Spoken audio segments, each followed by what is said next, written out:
നമസ്കാരം. ആഴ്ചക്കാഴ്ചയിലേക്ക് സ്വാഗതം. കഴിഞ്ഞ ആഴ്ചയിലെ ചില സുപ്രധാന വാർത്തയിലേക്ക് ഒരു തിരിഞ്ഞുനോട്ടം. കാണാം ആഴ്ചക്കാഴ്ച.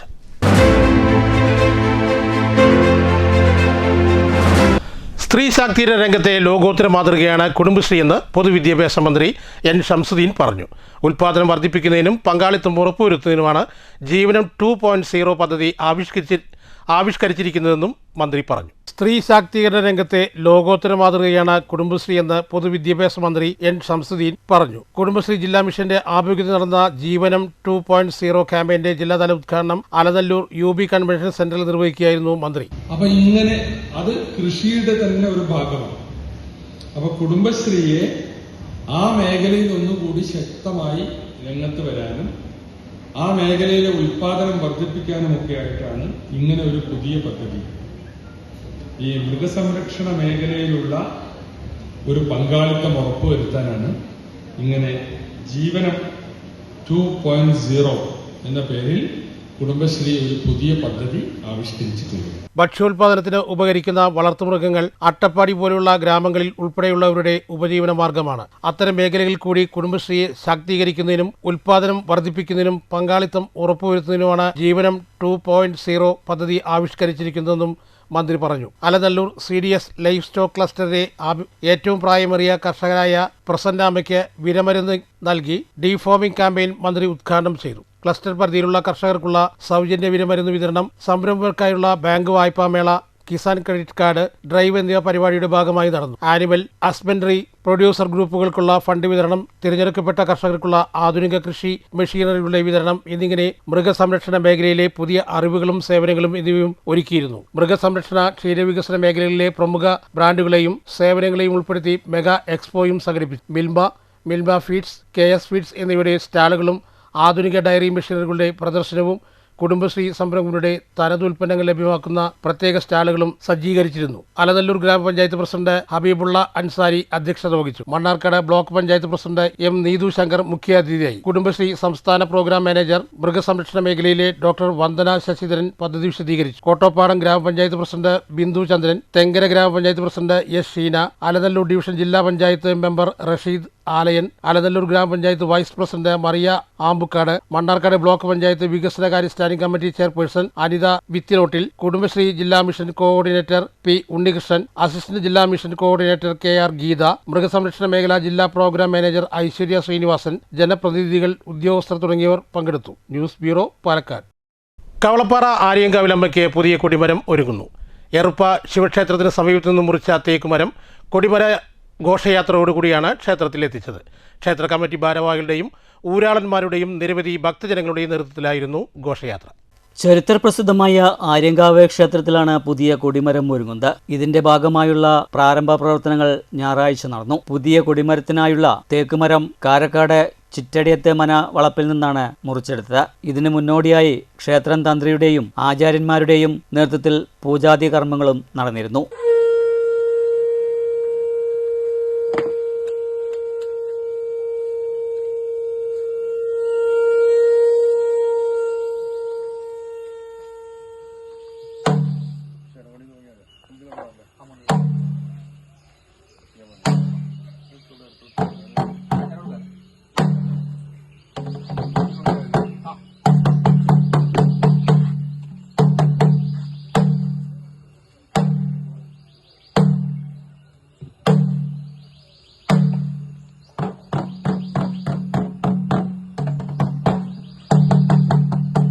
മുറിച്ചതേക്ക് 2 ക്രെയിനുകളുടെ സഹായത്തോടെ വാഹനത്തിൽ കയറ്റിയ ശേഷം വൈകിട്ട് 4 മണിക്ക് ശേഷമാണ് കാരക്കാട് നിന്നും നീങ്ങിയത്. പിന്നീട് എറുപ്പെ ശിവക്ഷേത്രത്തിന് സമീപത്തെത്തിയ ശേഷം കൊടിമര ഘോഷയാത്രയും നടന്നിരുന്നു. ക്ഷേത്ര കമ്മിറ്റി ഭാരവാഹികളുടെയും ക്ഷേത്രം ഊരാളന്മാരുടെയും കോമരത്തിന്റെയും തട്ടകത്തിലെ നിരവധി ഭക്തജനങ്ങളുടെയും സാന്നിധ്യത്തിലായിരുന്നു കൊടിമര ഘോഷയാത്ര. വാദ്യമേളങ്ങളോടുകൂടി നീങ്ങിയ കൊടിമര ഘോഷയാത്ര ഒടുവിൽ ആര്യങ്കാവ് ക്ഷേത്രത്തിലെത്തി സമാപിക്കുകയായിരുന്നു. News centre, Shoranur.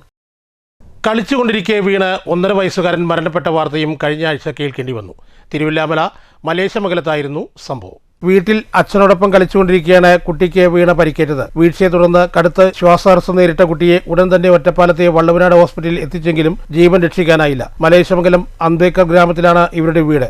സഹോദരിമാർ ആവതിക, ആഷ്മിക. News bureau, Ottapalam.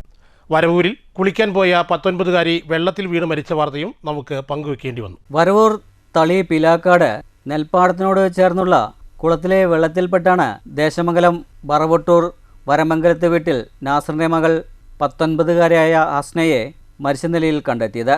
ഞായറാഴ്ച വൈകിട്ട് 6 മണിയോടുകൂടിയായിരുന്നു സംഭവം. 3 സഹോദരിമാർ ചേർന്ന് കുളത്തിൽ കുളിക്കുന്നതിനിടെ മൂവരും വെള്ളത്തിൽ മുങ്ങുകയായിരുന്നു. ഇതിൽ മറ്റു 2 പേരും സ്വയം രക്ഷപ്പെടുകയായിരുന്നു. എന്നാൽ മറ്റൊരാളെ രക്ഷപ്പെടുത്താൻ ശ്രമിച്ചുവെങ്കിലും കഴിഞ്ഞില്ല. വിവരമറിഞ്ഞ് വടക്കാഞ്ചേരി ഫയർഫോഴ്സിന്റെ നേതൃത്വത്തിൽ മണിക്കൂറുകളോളം തിരച്ചിൽ നടത്തിയാണ് ഹസ്നയുടെ മൃതദേഹം കണ്ടെത്താനായത്. ഡെപ്യൂട്ടി തഹസിൽദാർ KS റഹ്മത്ത്, ഗ്രാമപഞ്ചായത്ത് president UB Kannan, fire force station officer തുടങ്ങിയവർ തെരച്ചിലിന് നേതൃത്വം നൽകി. മരണപ്പെട്ട വിദ്യാർത്ഥിനി പട്ടാമ്പിലെ ഒരു സ്വകാര്യ കോളേജിൽ പഠിച്ചു വരികയായിരുന്നു. മരണവുമായി ബന്ധപ്പെട്ട് എരുമപ്പെട്ടി പോലീസ് കേസെടുത്ത് അന്വേഷണം ആരംഭിച്ചു. News bureau, Cheruthuruthy. കുന്തകുളം പഴഞ്ഞിയിൽ കടുത്ത സാമ്പത്തിക പ്രതിസന്ധിയിൽ 4-അംഗ കുടുംബം ആത്മഹത്യയ്ക്ക് ശ്രമിച്ചു.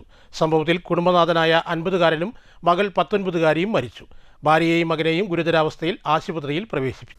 കുന്നംകുളം പഴഞ്ഞി MD കോളേജിന് സമീപമുള്ള വീട്ടിൽ 4-അംഗ കുടുംബത്തിൽ കൂട്ട ആത്മഹത്യാ ശ്രമം. പിതാവും മകളും മരിച്ചു. പഴഞ്ഞി അരുവായി MD കോളേജിന് സമീപത്ത് താമസിക്കുന്ന മാടക്കപ്പറമ്പിൽ 50 വയസ്സുള്ള സിബി, മകൾ 19 വയസ്സുള്ള അലീന എന്നിവരാണ് മരിച്ചത്. ഭാര്യ 40 വയസ്സുള്ള ബീന, മകൻ ആദിത്യൻ എന്നിവരെ ഗുരുതരാവസ്ഥയിൽ ആശുപത്രിയിൽ പ്രവേശിപ്പിച്ചിരിക്കുകയാണ്. സിബിയെ കിണറ്റിലും മകൾ അനീലയെ വീട്ടിനകത്തെ തൂങ്ങി മരിച്ച നിലയിലുമാണ് കണ്ടെത്തിയത്. ഭാര്യ ബീന, മകൻ ആദിത്യൻ എന്നിവരെ വിഷം ഉള്ളിൽ ചെന്ന നിലയിൽ അവശനിലയിൽ കണ്ടെത്തുകയായിരുന്നു. സംഭവത്തിൽ സിബിയുടെ ഭാര്യയും മകനും ഗുരുതരാവസ്ഥയിൽ ചികിത്സയിലാണ്. വിദേശത്ത് ജോലി ചെയ്തിരുന്ന സിബി ജോലി നഷ്ടപ്പെട്ടതിനെ തുടർന്നാണ് നാട്ടിലെത്തിയത്. കടുത്ത സാമ്പത്തിക ബാധ്യതകളാണ് കൂട്ട ആത്മഹത്യാശ്രമത്തിന് കാരണമെന്നാണ് പ്രാഥമിക നിഗമനം. വിവരമറിഞ്ഞതിനെ തുടർന്ന് Kunnamkulam fire station assistant station officer Benny മാത്യുവിൻ്റെ നേതൃത്വത്തിലുള്ള അഗ്നിരക്ഷാസേനാ സംഘം സ്ഥലത്തെത്തി കിണറ്റിൽ നിന്ന് ഗൃഹനാഥൻ്റെ മൃതദേഹം പുറത്തെടുക്കുകയായിരുന്നു. മരിച്ച മകളുടെയും ഗൃഹനാഥൻ്റെയും മൃതദേഹം കുന്നംകുളം താലൂക്ക് ആശുപത്രിയിലേക്ക് മാറ്റിയിട്ടുണ്ട്. മാതാവിനെയും മകനെയും തൃശൂർ മെഡിക്കൽ കോളേജ് ആശുപത്രിയിൽ പ്രവേശിപ്പിച്ചിരിക്കുകയാണ്. News bureau, Thrissur. നാടിനെ നടുക്കിയ നെന്മാറ പോത്തുണ്ടി ഇരട്ട കൊലപാതക കേസിൽ പ്രതി ചന്താമര കുറ്റക്കാരനെന്ന് കോടതി കണ്ടെത്തി. 3ഓളം കൊലപാതകങ്ങൾ ചെയ്ത വ്യക്തി മാപ്പ് അർഹിക്കുന്നില്ലെന്ന് സെഷൻസ് കോടതി വിധി പ്രസ്താവനയിലൂടെ വ്യക്തമാക്കി. വധശിക്ഷ ഉറപ്പാക്കുമെന്നായതോടെ തൂക്കിക്കൊന്നോളൂ എന്നായിരുന്നു ചന്താമരയുടെ മൊഴി. 2025 ജനുവരി 27 നടന്ന ഇരട്ട കൊലപാതകത്തിൽ 82 സാക്ഷികളെയാണ് വിസ്തരിച്ചത്. 2025 ജനുവരി 27 നെന്മാറ പോത്തുണ്ടി ബോയൻ കോളനിയിൽ തിരുത്തമ്പാടം 58 വയസ്സുള്ള സുധാകരനെയും സുധാകരൻ്റെ അമ്മ 76 വയസ്സുള്ള ലക്ഷ്മിയെയും അയൽവാസിയായ ചന്താമരയാണ് വെട്ടിക്കൊലപ്പെടുത്തിയത്. കേസിലെ ഏകപ്രതിയും ചന്താമര മാത്രമാണ്. 2019 ഓഗസ്റ്റ് 31 സുധാകരൻ്റെ ഭാര്യ സജിതയെ കൊലപ്പെടുത്തിയ കേസിൽ ഇരട്ട ജീവപര്യന്തത്തിന് ശിക്ഷിക്കപ്പെട്ട ചന്താമര ജാമ്യത്തിലിറങ്ങിയപ്പോഴാണ് സുധാകരനെയും അമ്മ ലക്ഷ്മിയെയും കൊലപ്പെടുത്തിയത്. ചന്താമരയുടെ ഭാര്യ പിണങ്ങിപ്പോവാൻ കാരണം സുധാകരന്റെ ഭാര്യ സജിതയാണെന്ന് ജ്യോത്സ്യൻ ചന്താമരയെ അറിയിച്ചതാണ് സജിതയുടെ കൊലപാതകത്തിൽ കലാശിച്ചത്. ഈ കേസിൽ ജാമ്യത്തിലിറങ്ങിയ ചന്താമര ജാമ്യവ്യവസ്ഥകൾ ലംഘിച്ചാണ് കോളനിയിലെത്തിയത്. ജാമ്യത്തിലിറങ്ങിയ ചന്താമര ജാമ്യവ്യവസ്ഥ ലംഘിക്കാനിടയാക്കിയത് പോലീസിന്റെ വീഴ്ചയാണ്.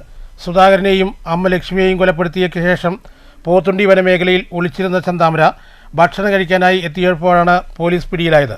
പോലീസ് പിടികൂടിയ ശേഷവും അയൽവാസിക്കെതിരെ ചന്താമര വധഭീഷണി മുഴക്കിയിരുന്നു. ചന്താമരയുടെ മുൻ കൊലപാതകത്തിലെ ശിക്ഷയും തുടരുകയാണ്. ചന്താമരയുടെ മാനസികാവസ്ഥയും മനോഭാവവും വെളിപ്പെടുത്തിയ പ്രോസിക്യൂഷൻ നിലപാടും കോടതി അംഗീകരിച്ചു. ഒടുവിൽ വധശിക്ഷ ഉറപ്പായതോടെയാണ് തൂക്കിക്കൊന്നുള്ളൂ എന്ന് ചന്താമര പറഞ്ഞത്. News bureau, Palakkad. കുളപ്പുള്ളി ടൗണിൽ ട്രാഫിക് സിഗ്നൽ മിഴി തുറന്നതും കഴിഞ്ഞ തിങ്കളാഴ്ചയായിരുന്നു. എന്നാൽ സിഗ്നൽ ലൈറ്റിനെ സ്വാഗതം ചെയ്യുന്നതായും തകർന്നു കിടക്കുന്ന ഷൊർണൂർ കുളപ്പുള്ളി പാതയിലൂടെ ജനങ്ങൾ എങ്ങനെയാണ് സിഗ്നൽ എത്തുക എന്നത് MLA പറഞ്ഞു തരണമെന്നും BJP ആവശ്യപ്പെട്ടു. കുളപ്പുള്ളിയിൽ ഇന്ന് MLA ഉദ്ഘാടനം ചെയ്ത സിഗ്നൽ ലൈറ്റ് സംവിധാനം പുതിയ ടെക്നോളജിയെല്ലാം ഭാരതീയ ജനതാ പാർട്ടി സ്വാഗതം ചെയ്യുകയാണ്. പക്ഷേ കുളപ്പുള്ളിയിൽ വന്ന ആ ടെക്നോളജി ഷൊർണൂരുകാരെ കളിപ്പിക്കുന്നതിന് തുല്യമാണ്. സിഗ്നൽ ലൈറ്റിലേക്ക് ഷൊർണൂരുകാർ വരണമെങ്കിൽ ഏത് വഴിയാണ് വരേണ്ടതെന്ന് MLA പറഞ്ഞാൽ നന്ന്. കഴിഞ്ഞ 5 വർഷമായി ഷൊർണൂർ കുളപ്പുള്ളി റോഡ് ആ തകർന്നടഞ്ഞ റോഡിലാണ് സിഗ്നൽ ലൈറ്റ് സംവിധാനം ഇന്ന് MLA ഉദ്ഘാടനം ചെയ്തത്. MLAയും നഗരസഭയും PWDയും ഷൊർണൂർ ജനതയുടെ ക്ഷമ പരീക്ഷിച്ചു കൊണ്ടിരിക്കുകയാണ്. കാണ്ടാമൃഗത്തിൻ്റെ തൊലി അതിനോട് മത്സരിക്കുകയാണ് ഈ 3 കൂട്ടരും. 5 വർഷമായി ഷൊർണൂരിൽ കൊളപ്പുള്ളി റോഡിൻ്റെ പണി ആരംഭിച്ചിട്ട് സിഗ്നൽ ലൈറ്റ് ഉദ്ഘാടനം ചെയ്ത MLA ഷൊർണൂർ കൊളപ്പുള്ളി റോഡിലൂടെ എങ്ങനെയാണ് യാത്രക്കാർ സഞ്ചരിക്കേണ്ടതെന്ന് പറഞ്ഞു കൊടുത്താൽ വളരെ നന്നായിരിക്കുമെന്ന് MLAയോടും ആ ഉദ്ഘാടനത്തിന് ചുക്കാൻ പിടിച്ച നഗരസഭയിലെ ഭരണാധികാരികളോടും ഷൊർണൂരിലെ സാധാരണക്കാരന് വേണ്ടി BJP ചോദിക്കുക. പറളി പഴയപാലവും പരിസരവും പൈതൃക സ്മാരകമാക്കണമെന്നാവശ്യപ്പെട്ട് പരിസ്ഥിതി പ്രവർത്തകർ രംഗത്ത് വന്നു. 174 വർഷം പഴക്കമുള്ള പാലം അറ്റകുറ്റപ്പണികൾ നടത്തുകയും പരിസരം മോടി പിടിപ്പിച്ച് നിലനിർത്തണമെന്നായിരുന്നു പരിസ്ഥിതി പ്രവർത്തകരുടെ ആവശ്യം. 1852 ബ്രിട്ടീഷ് ഭരണകാലത്ത് നിർമ്മിച്ച പറളിയിലെ പഴയപാലവും റോഡും പരിസരവും പൈതൃക സ്മാരകമാക്കണമെന്നാവശ്യമായി പരിസ്ഥിതി പ്രവർത്തകർ രംഗത്ത്. അന്നത്തെ കളക്ടറായിരുന്ന WR റോബിൻസന്റെ നേതൃത്വത്തിൽ നിർമ്മിച്ചതാണ് പഴയ പാലം. പൊന്നാനി തുറമുഖത്ത് നിന്ന് ചരക്കുമായി പാലക്കാട്ടേക്ക് പോകുന്ന വലിയ പത്തേമാരികൾക്ക് കടന്നുപോകാൻ പാകത്തിലാണ് പാലത്തിൻ്റെ തൂണുകളുടെ നിർമ്മാണം. 174 വർഷം പഴക്കമുള്ള പാലത്തിൻ്റെ വശങ്ങളിൽ മരങ്ങളും പാഴ്ചെടികളും വളർന്ന് ജീർണാവസ്ഥയിലാണ്. പാലത്തിൻ്റെ അറ്റകുറ്റപ്പണികൾ നടത്തി തെരുവ് വിളക്കുകളും അലങ്കാര വിളക്കുകളും സ്ഥാപിച്ച് പഴയ പാലവും റോഡും പൈതൃക സ്മാരകമാക്കി നിലനിർത്തണമെന്നാണ് പരിസ്ഥിതി പ്രവർത്തകർ ആവശ്യപ്പെട്ടു. ഈ ആവശ്യമുന്നയിച്ച് മന്ത്രി KA തുളസിക്ക് നിവേദനവും നൽകിയിട്ടുണ്ട്. പറളിപ്പാലത്ത് നോക്കിയാൽ ഈ പഴയ പാലം കാണാം. ഈ പഴയ പാലം ഇപ്പോൾ വളരെ ശോചനീയമായ സ്ഥിതിയാണ്. വൃക്ഷത്തൈകളും മറ്റ് ചെടികളെല്ലാം നിറഞ്ഞ് പാലം ശോചനീയാവസ്ഥയിൽ കിടക്കുകയാണ്. ഇതെല്ലാം വെട്ടിമാറ്റി അടിയന്തരമായി പെയിൻറ്റ് ചെയ്യണം. അതോടൊപ്പം തന്നെ അലങ്കാര വിളക്കുകളും തെരുവ് വിളക്കുകളും സ്ഥാപിക്കണം. 174 വർഷം പഴക്കമുള്ള ഈ പാലം പൈതൃക സ്മാരകമാക്കി മാറ്റണമെന്ന് ആവശ്യപ്പെട്ട് മന്ത്രി KA തുളസി അവർക്ക് നിവേദനം നൽകും. News bureau, Kottayi. ഷൊർണൂർ നഗരസഭയിൽ വാക്പോരുകൾക്ക് സാക്ഷ്യം വഹിച്ച ദിവസമായിരുന്നു കഴിഞ്ഞ ചൊവ്വാഴ്ച. നഗരസഭയിലെ മെഡിക്കൽ ക്യാമ്പിനെ ചൊല്ലി ഭരണപ്രതിപക്ഷാംഗങ്ങൾ ഏറ്റുമുട്ടി. ക്യാമ്പ് ആസൂത്രിതമായല്ല നടത്തിയെന്ന് BJP ആരോപിച്ചു. ക്യാമ്പിന്റെ നടത്തിപ്പ് ശരിയായ രീതിയിലായിരുന്നില്ലെന്ന് കോൺഗ്രസും ആരോപിച്ചു. എന്നാൽ പ്രതിപക്ഷാംഗങ്ങളുടെ എതിർപ്പ് തികച്ചും രാഷ്ട്രീയ പ്രേരിതമാണെന്ന് നഗരസഭാ ചെയർപേഴ്സൺ അഡ്വക്കേറ്റ് P. നിർമ്മലയും വ്യക്തമാക്കി. നഗരസഭ കൗൺസിൽ ഹാളിൽ നടത്തിയ മെഡിക്കൽ ക്യാമ്പിനെ ചൊല്ലിയായിരുന്നു തർക്കം. കേന്ദ്ര സർക്കാരിന്റെ പദ്ധതിയായ നമസ്തേ ഡേയോടനുബന്ധിച്ച് സംഘടിപ്പിച്ച ക്യാമ്പ് കൃത്യമായ രീതിയിലല്ല നടത്തിയത്. ഹരിതകർമ്മ സേനാ അംഗങ്ങളെ വിളിച്ചു വരുത്തി അവരെ പുറത്ത് നിർത്തിയത് ശരിയായ നടപടിയല്ല. അവർക്ക് എവിടെയാണ് ക്യാമ്പ് നടക്കുന്നതെന്ന് പോലും അറിയില്ല. അത്തരത്തിൽ ക്യാമ്പിന്റെ നടത്തിപ്പ് ശരിയായ രീതിയിലല്ലെന്നതടക്കമുള്ള കാര്യങ്ങൾ ചൂണ്ടിക്കാട്ടിയായിരുന്നു BJP കൗൺസിലർമാരായ EP നന്ദകുമാർ, ഗോപകുമാർ എന്നിവർ പ്രതിഷേധം അറിയിച്ചത്. പിന്നീട് ഇവരും ഭരണപക്ഷ കൗൺസിലർമാരും തമ്മിൽ വാക്കേറ്റമുണ്ടായി.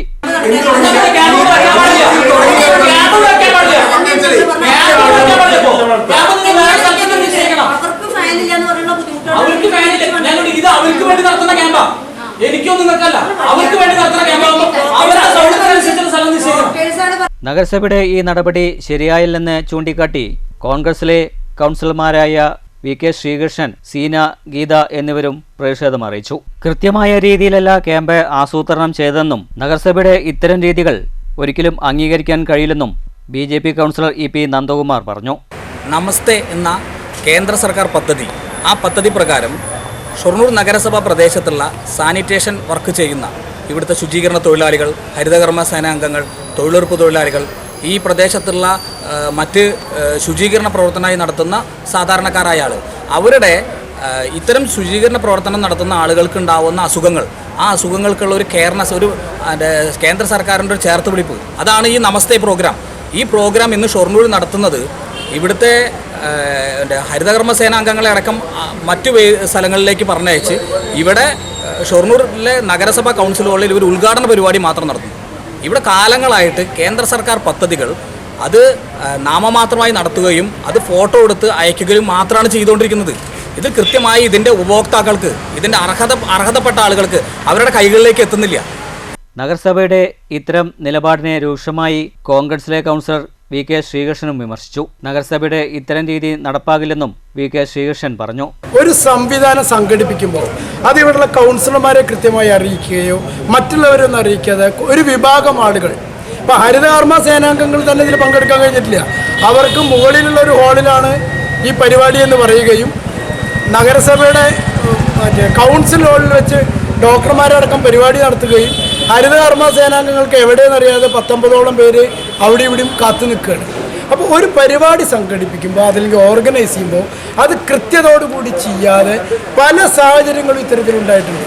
ഈ നഗരസഭ എങ്ങോട്ടാണ് മുന്നോട്ട് പോകുന്നത്? അതേസമയം ക്യാമ്പ് നടത്തിപ്പുമായി ബന്ധപ്പെട്ട വിവരം ശനിയാഴ്ചയാണ് ലഭിച്ചത്. തിങ്കളാഴ്ച തന്നെ കൗൺസിലർമാരുടെ ഗ്രൂപ്പിൽ വിവരം അറിയിച്ചിട്ടുണ്ടെന്നും ചെയർപേഴ്സൺ പി നിർമ്മല പറഞ്ഞു. ക്യാമ്പിലെത്തി അലങ്കോലപ്പെടുത്തിയല്ല കേന്ദ്ര സർക്കാരിന്റെ പദ്ധതിയായി ചൂണ്ടിക്കാട്ടേണ്ടതെന്നും ചെയർപേഴ്സൺ പറഞ്ഞു. നഗരസഭ എന്ത് പരിപാടി നടത്തിയാലും പ്രതിപക്ഷാംഗങ്ങൾക്ക് എതിർക്കുകയാണ് രീതി. ഇത് തികച്ചും രാഷ്ട്രീയ പ്രേരിതമാണെന്നും ചെയർപേഴ്സൺ ചൂണ്ടിക്കാട്ടി. നമ്മുടെ കൗൺസിലേഴ്സിന്റെ ഗ്രൂപ്പിൽ മെസ്സേജ് ഇട്ടിട്ടുണ്ട്. അപ്പം വേണമെങ്കിൽ ചോദിക്കായിരുന്നു, ഇതിൽ സംശയം എന്തെങ്കിലും ഉണ്ടെങ്കിൽ ഉച്ചയ്ക്ക് മെസ്സേജ് കണ്ടപ്പോൾ തന്നെ എന്നെ വിളിക്കണം. ബന്ധപ്പെട്ട ആൾ ഞാനാണല്ലോ, എന്നെ വിളിക്കുക അല്ലെങ്കിൽ സെക്രട്ടറിയെ വിളിക്കുക. ഇവരാരെങ്കിലും വിളിച്ചിട്ടാണ് ഇത് ക്ലിയർ ചെയ്യേണ്ടത്. അല്ലാണ്ട് നഗരസഭ ഒരു പരിപാടി നടത്തുമ്പോൾ അതിൽ കയറി വന്നിട്ട് അത് അലങ്കോലപ്പെടുത്തിയിട്ടല്ല കേന്ദ്ര സർക്കാരിൻ്റെ പദ്ധതി വലിയ പദ്ധതിയാക്കി മാറ്റേണ്ടത് എന്നുള്ളതാണ് എൻ്റെ ഒരു അഭിപ്രായം. കേന്ദ്ര സർക്കാരിൻ്റെ പദ്ധതി എന്ന് പറഞ്ഞിട്ടുണ്ടെങ്കിൽ അത് എല്ലാ ജനത്തിൻ്റെയും പദ്ധതിയാണ്. അതെങ്ങനെ അവരുടെ തന്നെയാവും? എന്താ ഈ നികുതി പണം ഇവിടുന്ന് പോകണം, നികുതി പണം കേന്ദ്ര സർക്കാർ വിധിച്ച് നമുക്ക് തരണോ? അത്രേ ഉള്ളൂ. അല്ലാതെ എങ്ങനെ കേന്ദ്ര സർക്കാരിൻ്റെ തന്നെ ഒരു പദ്ധതി എങ്ങനെയാണ് വരുന്നത്? അപ്പോൾ വളരെ നല്ല രീതിയിൽ തന്നെയാണ് നമ്മൾ സംഘടിപ്പിച്ചിട്ടുള്ളത്. ഹരിതകർമ്മ സേനേനെ അതിൽ ഉൾപ്പെടുത്തിയിട്ടുണ്ട്. അവർക്ക് ഇന്ന് PP കിറ്റ് വിതരണം ഉണ്ട്. അതുപോലെ തന്നെ 5 മെമ്പേഴ്സിന് ആയുഷ്മാൻ കാർഡ് ആയത് അവർക്ക് ഇന്ന് വിതരണം ചെയ്യുന്നുണ്ട്. News centre Shoranur. സ്വകാര്യ ബസ്സിൽ മറന്നുവെച്ച 1.5 ലക്ഷം രൂപയും സ്വർണ്ണാഭരണങ്ങളും അടങ്ങിയ ബാഗ് ഉടമയ്ക്ക് തിരികെ നൽകി ബസ് ജീവനക്കാർ മാതൃകയായി. കഴിഞ്ഞ ബുധനാഴ്ച ഉണ്ടായ ഈ സംഭവത്തിന്റെ ദൃശ്യങ്ങളിലേക്ക്. വിവാഹ ചടങ്ങിൽ പങ്കെടുക്കാനായി ചെന്നൈക്ക് യാത്ര ചെയ്യുകയായിരുന്ന നിലമ്പൂർ സ്വദേശികളായ 12 കുടുംബം ഒറ്റപ്പാലത്ത് നിന്നും ഒലവക്കോട്ടേക്ക് റെയിൽവേ സ്റ്റേഷനിലേക്കായിരുന്നു ഇവർ യാത്ര ചെയ്തിരുന്നത്. മേപ്പറമ്പിൽ ബസ്സിൽ നിന്നിറങ്ങിയ ഇവരുടെ കൈവശമുണ്ടായിരുന്ന ബാഗ് ബസ്സിൽ മറന്നുവെച്ചു. വൈകിട്ട് ബസ് നിർത്തി പരിശോധിച്ചപ്പോഴാണ് ബസ്സിനുള്ളിൽ നിന്നും ബാഗ് കണ്ടത്. ഡ്രൈവർ പട്ടാമ്പി പള്ളപ്പുരം സ്വദേശിയായ മണികണ്ഠനും കണ്ടക്ടർ പഴയന്നൂർ സ്വദേശി വിനുവും ചേർന്ന് ബാഗ് തുറന്ന് പരിശോധിച്ചപ്പോൾ പണവും ആഭരണങ്ങളും ശ്രദ്ധയിൽപ്പെട്ട ഉടനെ ബസ് മാനേജറായ ജുബൈറിനെ വിവരമറിയിച്ചു. അവർ 3 പേരും ചേർന്ന് ബാഗ് പാലക്കാട് സൗത്ത് പോലീസിനെ ഏൽപ്പിക്കുകയായിരുന്നു. പാലക്കാട്ടേക്ക് പോകുമ്പോൾ 12 പേര് കയറി. നിലമ്പൂരിലെ ആൾക്കാരാണ്, ഒരു ട്രെയിനിൽ പോകാനുള്ളത്. അപ്പോൾ 12 പേരിലുള്ള ലഗേജ് ഒരുപാട് കൂടുതലുണ്ടാവും. ഒരു ബാക്ക് സീറ്റിൻ്റെ അടിയിൽ വെച്ച് നടക്കും. അവർ ഞാൻ ട്രെയിനിൻ്റെ സമയം വന്നപ്പോൾ മേപ്പറമ്പ് നോക്കിയിട്ട് അവിടെ മേപ്പറമ്പിൽ വെക്കുള്ളൂ. അത് കഴിഞ്ഞിട്ട് പാലക്കാട് ചെന്ന് നോക്കിയപ്പോൾ ബാഗ് ചെയ്യും. അതിന് പെട്ടെന്ന് കൊണ്ട് വെച്ചു തുറന്നോക്കിയപ്പോൾ തുണികളാണ് കാര്യമില്ല. അത് കഴിഞ്ഞിട്ട് അവിടെ ആരെങ്കിലും ചോദിച്ചാൽ കൊടുക്കാൻ വേണ്ടി പണി വെച്ചു. വൈകുന്നേരം ഡീസൽ അടിക്കുമ്പോൾ നമ്മുടെ ഡ്രൈവർ വെറുതെ തുറന്നിട്ട് തുണി മാറ്റി നോക്കിയപ്പോൾ അതിനകത്ത് 2 500 കെട്ട് 500. പിന്നെ ഒരു പാത്രം നടത്തി തുറന്നു. അതുതന്നെ ഞങ്ങൾ മാനേജറെ വിളിച്ചു. അങ്ങനെ സംഭവം കിട്ടിയിട്ട് വന്നു. അങ്ങനെ സൗത്ത് സ്റ്റേഷനിലോട്ട് ഏൽപ്പിച്ചു. ഇതിനിടെ ബാഗ് നഷ്ടപ്പെട്ട കുടുംബം ഒറ്റപ്പാലം പോലീസിനെ ബന്ധപ്പെട്ടിരുന്നു. ബസ് ജീവനക്കാർ ബാഗ് സൗത്ത് പോലീസിനെ ഏൽപ്പിച്ചിട്ടുണ്ടെന്ന വിവരം ഒറ്റപ്പാലം പോലീസ് കുടുംബത്തെ അറിയിച്ചു. വിവാഹ ചടങ്ങിൽ പങ്കെടുത്ത് ചെന്നൈയിൽ നിന്നും തിരിച്ചു വന്ന ശേഷം ഉടമസ്ഥർ പാലക്കാട് സൗത്ത് പോലീസ് സ്റ്റേഷനിലെത്തി ബാഗ് ഏറ്റുവാങ്ങി. നഷ്ടപ്പെട്ട പണവും ആഭരണങ്ങളും അടങ്ങിയ ബാഗ് തിരികെ ലഭിച്ചതിന്റെ സന്തോഷത്തിൽ ജീവനക്കാർക്ക് നന്ദി പറഞ്ഞ് നിലമ്പൂർ സ്വദേശികളുടെ കുടുംബം മടങ്ങി. News bureau, Ottapalam. ഷൊർണൂർ പോലീസിന്റെ അന്വേഷണ മികവിന് ഒരിക്കൽ കൂടി അഭിനന്ദനം കിട്ടിയ വാരമായിരുന്നു പിന്നിട്ടത്. വാണിയംകുളത്ത് നിന്നും കാണാതായ കുടുംബത്തെ 7 ദിവസങ്ങൾക്ക് ശേഷം കർണാടകയിലെ ചാമരിക നഗറിൽ നിന്നും ഷൊർണൂർ പോലീസ് കുടുംബത്തെ കണ്ടെത്തി. ഷൊർണൂർ CI വിഷ്ണു, SI അശ്വിൻ എന്നിവരുടെ നേതൃത്വത്തിലുള്ള പ്രത്യേക അന്വേഷണ സംഘമാണ് കുടുംബത്തെ കണ്ടെത്തിയത്. കഴിഞ്ഞ വ്യാഴാഴ്ച പുലർച്ചെ മുതൽക്ക് വാണിയംകുളം പനയൂരിലെ കൃഷ്ണകൃപയിൽ 68-കാരൻ ബാബു ഭാസ്കർ, ഭാര്യ 65-കാരി രമാദേവി, മകൻ 32-കാരൻ വിഷ്ണു എന്നിവരെ കാണാതാവുകയായിരുന്നു. ഇവരുടെ 3 മൊബൈൽ ഫോണുകളും സ്വിച്ച് ഓഫ് ആകുകയായിരുന്നു. അങ്ങനെ അടിമുടി ദുരൂഹത നിറഞ്ഞ ഈ തിരോധാനം പനയൂർ ഗ്രാമത്തെ ആകെ ഏറെ ആശങ്കയിലാക്കിയിരുന്നു. ഷൊർണൂർ പോലീസാകട്ടെ പഴുതടച്ച അന്വേഷണവും പുരോഗമിച്ചിരുന്നു. CI വിഷ്ണു, SI അശ്വിൻ എന്നിവരുടെ നേതൃത്വത്തിലുള്ള വിവിധ സ്ക്വാഡുകളായി തിരിഞ്ഞായിരുന്നു അന്വേഷണം. പഴുതടച്ച അന്വേഷണത്തിനൊടുവിൽ 3-അംഗ കുടുംബത്തെ കണ്ടെത്തുകയായിരുന്നു. ഇവർ സഞ്ചരിച്ചിരുന്ന വാഹനത്തെ CCTVയിലൂടെ കണ്ടെത്തിയിരുന്നു. 300 CCTV ക്യാമറകൾ അന്വേഷണത്തിന്റെ ഭാഗമായി പരിശോധിച്ചു. കർണാടകയിലെ ചാമരാജനഗറിൽ വാടകയ്ക്ക് താമസിക്കുകയായിരുന്ന കുടുംബത്തെയാണ് ഒടുവിൽ പോലീസ് കണ്ടെത്തിയത്. 7 ദിവസത്തെ പരിശോധനയിലൂടെ കുടുംബത്തെ കണ്ടെത്തിയ ഷൊർണൂർ പോലീസിന്റെ അന്വേഷണ മികവിന് ഏറെ അഭിനന്ദനം. News centre Shoranur. 34 ലക്ഷം രൂപ ചെലവഴിച്ച് നവീകരണ പ്രവൃത്തികൾ നടത്തിയ കോട്ടായി ഗ്രാമപഞ്ചായത്തിലെ ഏറ്റവും വിസ്തൃതമായ അയ്യങ്കുളം ഉദ്ഘാടനം കഴിഞ്ഞ മാസങ്ങൾ കഴിയും മുമ്പ് ചണ്ടിയും പായലും നിറഞ്ഞ് ഉപയോഗശൂന്യമായി. കർഷകർ ഉൾപ്പെടെ നിരവധി പേരാണ് ഈ കുളത്തെ ആശ്രയിക്കുന്നത്. ഉപയോഗശൂന്യമായ കുളത്തിൻ്റെ കാഴ്ചയിലേക്ക്. സംസ്ഥാന സർക്കാരിൻ്റെ 2024-25 വർഷത്തെ പ്ലാൻ ഫണ്ടിൽ നിന്നും 34 ലക്ഷം ചെലവഴിച്ച് മൈനർ ഇറിഗേഷൻ വകുപ്പിന്റെ നേതൃത്വത്തിൽ നവീകരണ പ്രവൃത്തി നടത്തിയ കോട്ടായി പഞ്ചായത്തിലെ ഏറ്റവും വിസ്തൃതമായ പൊതുകുളമായ അയ്യങ്കുളം ഉദ്ഘാടനം കഴിഞ്ഞ മാസങ്ങൾക്കകം ഉപയോഗശൂന്യമായി. നിറഞ്ഞു തുളുമ്പി നിൽക്കുന്ന കുളത്തിൽ ചണ്ടിയും പായലും നിറഞ്ഞ് വെള്ളം പുറത്തു കാണാത്ത സ്ഥിതിവിശേഷമാണ്. നവീകരണ പ്രവൃത്തി പൂർത്തീകരിച്ച് 2025 നവംബർ 3 PP സുമോദ് MLA കുളം ഉദ്ഘാടനം ചെയ്തത്. ഉദ്ഘാടനം കഴിഞ്ഞ് ഒരു മാസത്തിനകം കുളത്തിൽ ചണ്ടി നിറഞ്ഞിരുന്നു. 34 ലക്ഷത്തിന്റെ പണിയിൽ ഏറെ അപാകത ഉണ്ടെന്നും കുളത്തിലെ ചേറും ചളിയും പകുതി പോലും നീക്കിയിട്ടില്ലെന്നും ത്രിതല പഞ്ചായത്ത് തെരഞ്ഞെടുപ്പിനെ മുന്നിൽ കണ്ട് തിടുക്കപ്പെട്ട് ഉദ്ഘാടനം നടത്തിയതാണെന്നും അന്നേ ആക്ഷേപം ഉയർന്നിരുന്നു. അയ്യങ്കുളം, ഓടാനിക്കാട്, വലിയ പറമ്പ്, കീഴത്തൂർ പ്രദേശങ്ങളിലെ നിരവധി കുടുംബങ്ങൾ ആശ്രയിക്കുന്ന കുളമാണിത്. News bureau, Kottayi. ബസ്സിലെ വാക്കുതർക്കത്തെ തുടർന്ന് സ്വകാര്യ ബസ് കണ്ടക്ടർക്ക് നേരെ യുവാവിന്റെ ക്രൂരമർദ്ദനം. പൊൻകണ്ടം സ്വദേശി 52-കാരനായ PV അജിത്താണ് മർദ്ദനമേറ്റത്. പ്രതീക്ഷിതവുമായി വടക്കാഞ്ചേരി മംഗലം ഡാം റൂട്ടിൽ സ്വകാര്യ ബസ്സുകൾ പണിമുടക്കി.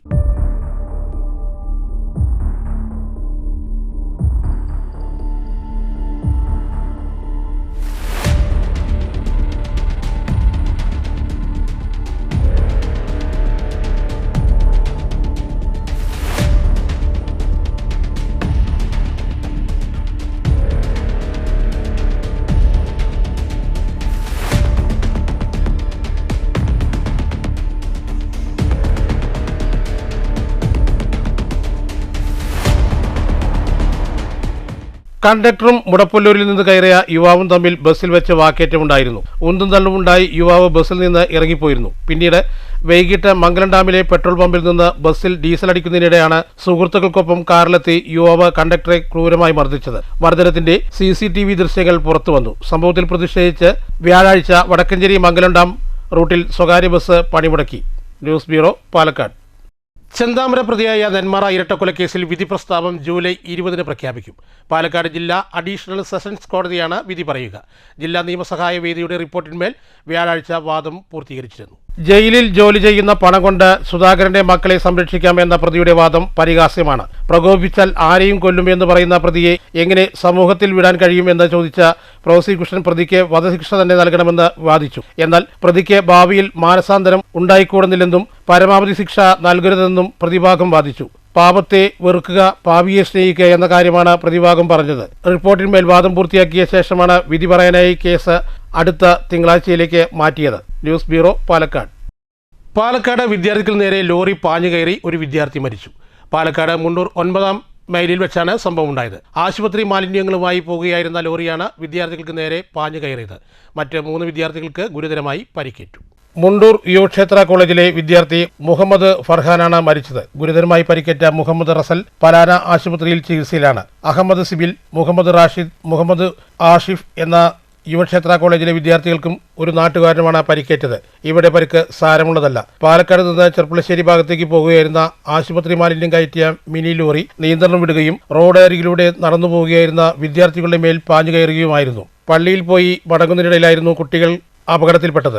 ഉടൻ തന്നെ നാട്ടുകാർ ഇവരെ കോങ്ങാട് ദയ ആശുപത്രി, ഒലവക്കോട് സായി നഴ്സിംഗ് ഹോം, പാലക്കാട് ജില്ലാ ആശുപത്രി എന്നിവിടങ്ങളിലായി പ്രവേശിപ്പിക്കുകയും ചെയ്തു. പിന്നീടാണ് ഗുരുതരമായി പരിക്കേറ്റവരെ പാനലയിലേക്ക് മാറ്റിയത്. News bureau, Palakkad. കർക്കിടക മാസം പിറന്നത് വെള്ളിയാഴ്ചയായിരുന്നു. ഇതോടെ രാമായണ മാസാരംഭത്തിനും തുടക്കമായി. വിവിധ ക്ഷേത്രങ്ങളിൽ വിശേഷാൽ പൂജകളും ഔഷധക്കഞ്ഞി വിതരണവും നടന്നുകൊണ്ടിരിക്കുകയാണ്. കർക്കിടകം 1 പിറന്നു. വീണ്ടും ഒരു രാമായണ മാസാചരണത്തിന് തുടക്കമായി. മനസ്സും ശരീരവും ശുദ്ധീകരിക്കാൻ നമുക്ക് ഓരോരുത്തർക്കും കിട്ടുന്ന പുണ്യമാസക്കാലം. പ്രത്യേക പ്രാധാന്യം കൽപ്പിക്കപ്പെടുന്ന മാസത്തിന് ആരംഭം. അതിവിശേഷമായ കർക്കിടക മാസം ഭക്തിപൂർവ്വമാണ് ആചരിക്കുക. സംക്രമദീപം തെളിയിച്ച് സൂര്യഭഗവാന്റെ അനുഗ്രഹവും തേടും ഭക്തർ. 2 നേരവും ഭഗവതിക്ക് വിളക്ക് വയ്ക്കുക, രാമായണം വായിക്കുക, ദശപുഷ്പം ചൂടുക, പത്തിലക്കറി കൂട്ടുക വളരെ പ്രധാനം. സ്വന്തം വീട് ദേവഗൃഹമായി സങ്കല്പിച്ച് ശുദ്ധത്തോടെ കർക്കിടക മാസം ആചരിക്കുന്നു. മത്സ്യമാംസം ആഹാരങ്ങൾ ഉപേക്ഷിച്ച് ഈശ്വരീയമായ ചിന്തയിലേക്ക് കുടുംബത്തെ മുഴുവൻ മാറ്റിയെടുത്ത് ഒരു നല്ല സംസ്കൃതിയുടെ ഭാഗമാവാം. വിവിധ ക്ഷേത്രങ്ങളിൽ വിശേഷാൽ പൂജകൾ, രാമായണ പാരായണം, ചിലയിടങ്ങളിൽ ഔഷധ കഞ്ഞി വിതരണം എന്നിവയും രാമായണ മാസാചരണത്തിന്റെ ഭാഗമായി നടന്നിരുന്നു. കല്ലിപ്പാടം എരിപുരം മഹാവിഷ്ണു ക്ഷേത്രത്തിൽ രാവിലെ രാമായണ പാരായണമുണ്ടായി.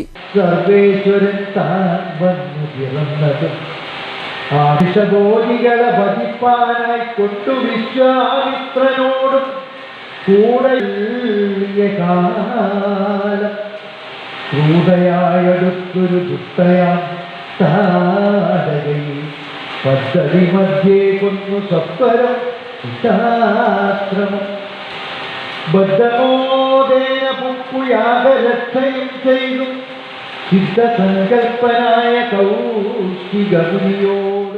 വിശേഷാൽ ചടങ്ങുകളും ഔഷധക്കഞ്ഞി വിതരണവുമുണ്ടായിരുന്നു. ഇരട്ടമ്പലം ശിവക്ഷേത്രം, ചുടുവാലത്തൂർ ശിവക്ഷേത്രം, പറക്കുട്ടിക്കാവ് ക്ഷേത്രം തുടങ്ങിയ വിവിധ ക്ഷേത്രങ്ങളിലും വിശേഷാൽ ചടങ്ങുകളും മറ്റു അനുബന്ധ പരിപാടികളും നടന്നിരുന്നു. News centre, Shoranur. കോരിച്ചെറിയുന്ന മഴയത്ത് തൃശൂർ വടക്കുംനാഥ ക്ഷേത്രത്തിൽ ആനയൂട്ടിന് ആയിരങ്ങളാണ് എത്തിയത്. ആനയൂട്ടിൽ 50 ആനകൾ അണിനിരന്നു. ദൃശ്യങ്ങളിലേക്ക്. പുലർച്ചെ 5 മണിക്ക് മഹാഗണപതി ഹോമത്തോടെയാണ് ചടങ്ങുകൾ തുടങ്ങിയത്. വടക്കുനാഥനെ വണങ്ങി പടിഞ്ഞാറ് ഗോപുര നടവഴിയാണ് ആനകൾ തിരുമുറ്റത്തെത്തിയത്. മന്ത്രി OJ ജനീഷും MLA ചാണ്ടി ഉമ്മനും രാജൻ പലരും ചടങ്ങിൽ പങ്കെടുത്തു. 42 കൊമ്പന്മാരും 8 പിടിയാനകളുമാണ് ഇത്തവണ ആനയൂട്ടിൽ പങ്കെടുക്കാനെത്തിയത്. News bureau, Thrissur. Palakkad power കട്ടിനെ തുടർന്ന് രോഗി മരിച്ചെന്നാരോപിച്ച് മരിച്ചയാളുടെ മകളും ബന്ധുക്കളും രംഗത്ത് വന്നു. അത്യന്താസ നിലയിലായിരുന്ന രോഗിയുടെ ഓക്സിജൻ സംവിധാനം വൈദ്യുതി മുടങ്ങിയതോടെ നിലയ്ക്കുകയായിരുന്നു. KSBയിലേക്ക് വിളിച്ചപ്പോൾ ഇൻവെർട്ടർ മേടിച്ചില്ലായിരുന്നോ എന്നായിരുന്നു അത്രേ മറുപടി. അത്യന്യാസ നിലയിലായിരുന്ന ഇദ്ദേഹത്തിന്റെ ഓക്സിജൻ സംവിധാനം വൈദ്യുതി മുടങ്ങിയതിനെ തുടർന്ന് നിലയ്ക്കുകയായിരുന്നു. ആശുപത്രിയിൽ നിന്നും ഓക്സിജന്റെ സഹായത്തോടെ വീട്ടിലേക്ക് ഡിസ്ചാർജ് ചെയ്ത രോഗിക്കാണ് പവർ കട്ടിനെ തുടർന്ന് ഓക്സിജൻ സഹായം നഷ്ടപ്പെട്ടതോടെ ജീവൻ നഷ്ടമായത്. അർദ്ധരാത്രി 12 മണിയോടെ കറണ്ട് പോവുകയും ഓക്സിജൻ ലെവൽ 39:40 എത്തുകയും ചെയ്തതോടെ KSB ഓഫീസിലേക്ക് വീട്ടുകാർ വിളിച്ചു. എന്തുകൊണ്ട് ഇൻവെർട്ടർ മേടിച്ചില്ലെന്നായിരുന്നു KSBയുടെ പ്രതികരണം. എന്തായിരുന്നു മകൻ പറഞ്ഞത്? സംഭവത്തിൽ ആരോഗ്യവകുപ്പ് റിപ്പോർട്ട് തേടിയിട്ടുണ്ട്. 2 തവണയായിട്ട് പവർ കട്ട് ഉണ്ടായിരുന്നു. അപ്പോൾ ആൾക്കൊരു ഓക്സിജൻ്റെ ഇല്ലാതെ ജീവിക്കാൻ പറ്റില്ല എന്നുള്ളൊരു ലെവലിലുള്ളതാണ്. അപ്പോൾ ഫുൾ ടൈം ഓക്സിജൻ്റെ ആവശ്യമുണ്ട്. അതുകൊണ്ട് തന്നെ ഓക്സിജൻ്റെ ആവശ്യമുണ്ട്. അപ്പോൾ പവർ കട്ട് ആയതുകൊണ്ട് പെട്ടെന്ന് ഓക്സിജൻ ലെവൽ താഴ്ന്നുപോയി. അതൊരു സർവൈവ് ചെയ്തു. ഫസ്റ്റ് ടൈം ഒരു 20-25 മിനിറ്റോളം പവർ കട്ടായിരുന്നു. അപ്പോൾ അത് സർവൈവ് ചെയ്ത് പിന്നെ ഒരു 11:30-11:45 ആ ടൈമിൽ വീണ്ടും പോയി. അതൊരു 20-25 മിനിറ്റോളം നീണ്ടു നിന്നിരുന്നു. ആ ടൈമിൽ KSB ഓഫീസുമായിട്ട് ബന്ധപ്പെട്ടു. പക്ഷേ വേറൊരു ഓപ്ഷൻ ഇല്ല എന്നുള്ള ലെവലിലാണ് സംസാരിച്ചത്. അപ്പോൾ ആ ടൈമിൽ ഇനി ഈ ഒരു അവസ്ഥ വേറൊരു ആർക്കും വരാതിരിക്കട്ടെ, അതിനുള്ള എന്തെങ്കിലും ഒരു നടപടി ഉണ്ടെങ്കിൽ അത് തീരുമാനിക്കുക. News bureau, Palakkad. അധ്യാപന നിയമവുമായി ബന്ധപ്പെട്ട തർക്കത്തെ തുടർന്ന് യുവാവിനെ ജീപ്പ് പിടിച്ച് കൊലപ്പെടുത്താൻ ശ്രമിച്ച സ്കൂൾ മാനേജറുടെ മകനെ കൊലപാതക കുറ്റത്തിന് കേസെടുത്ത് പോലീസ് അറസ്റ്റ് ചെയ്തു. ചിറ്റൂർ പട്ടഞ്ചേരി കന്നിമാറി മൂപ്പർ വീട്ടിൽ ജിഷ്ണുവിനെയാണ് പ്രതി കൊലപ്പെടുത്താൻ ശ്രമിച്ചത്. ജോലി വാഗ്ദാനം ചെയ്ത് 35 ലക്ഷം രൂപ മാനേജറും മാനേജറുടെ മകനും ചേർന്ന് കൈപ്പറ്റിയിരുന്നു.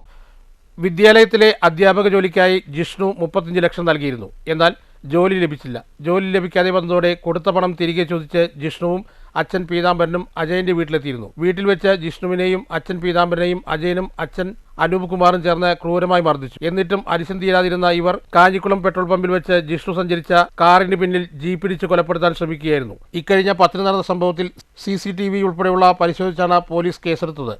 അജയന്റെ പിതാവ് അനൂപ് കുമാർ ഈ കേസിൽ 2ാം പ്രതിയാണ്. അധ്യാപക നിയമനവുമായി ബന്ധപ്പെട്ട് 2025-ലും പാലക്കാട് നോർത്ത് സ്റ്റേഷനിൽ അനൂപ് കുമാറിനെതിരെ കേസുണ്ട്. പ്രതികൾക്കെതിരെ കൊലപാതക ശ്രമം, അപകടകരമായ രീതിയിൽ വണ്ടി ഓടിക്കൽ തുടങ്ങിയ വകുപ്പുകൾ ചേർത്താണ് കേസെടുത്തിരിക്കുന്നത്. ഒളിവിൽ പോകാൻ ശ്രമിച്ച പ്രതിയെ മുണ്ടൂർ കാഞ്ഞിരക്കുളം ഭാഗത്ത് വെച്ചാണ് പോലീസ് കസ്റ്റഡിയിലെടുത്തത്. സംഭവത്തിൽ കൂടുതൽ അന്വേഷണം പുരോഗമിക്കുകയാണെന്ന് കോങ്ങാട് ഇൻസ്പെക്ടർ പ്രദീപ് കുമാർ അറിയിച്ചു. അന്വേഷണത്തിനും അറസ്റ്റിനും inspector Pradeep Kumar, ASI James John, senior civil police ഓഫീസർമാരായ Sunil M, Prasad G, Santhosh Kumar, KV Sivadas എന്നിവർ നേതൃത്വം നൽകി. പ്രതി അജയനെ കോടതിയിൽ ഹാജരാക്കി റിമാൻഡ് ചെയ്തു. ചോദ്യപേപ്പർ ചോർച്ച ആരോപിച്ച് SFI പാലക്കാട് PSC ഓഫീസിലേക്ക് നടത്തിയ മാർച്ചിൽ സംഘർഷം. PSC ഓഫീസ് വരെ എത്തിയ SFI പ്രവർത്തകരെ പോലീസ് ബലം പ്രയോഗിച്ചാണ് തള്ളിമാറ്റിയത്. വാർത്തകളിലേക്ക്.